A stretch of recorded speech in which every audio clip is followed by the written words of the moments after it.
few weeks ago, Jane and I went to the Keswick Convention, a Bible week which has been running for 151 years up in the beautiful setting of the Lake District in Cumbria.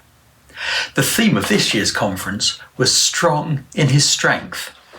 And that comes from the book of Ephesians, which was the main book they were focusing on. Ephesians 6 verse 10 says, "Finally, be strong in the Lord and in the strength of his might."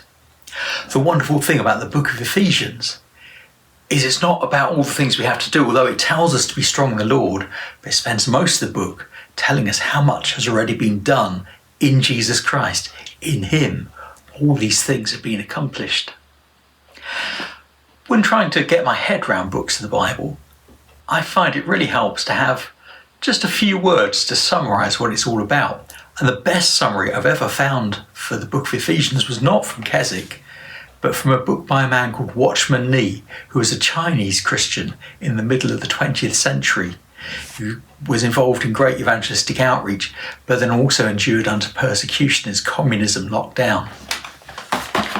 In his book, Sit, Walk, Stand, he describes the book of Ephesians, just as being those three words: to sit, to walk, to stand. So let me tell you how that works so you can capture the book of Ephesians in just three words. The first three chapters tell us to sit in all that Christ has done for us. All the hard work is done by grace. We've been saved through faith, and that not of ourselves, it is the gift of God. Ephesians chapter 2.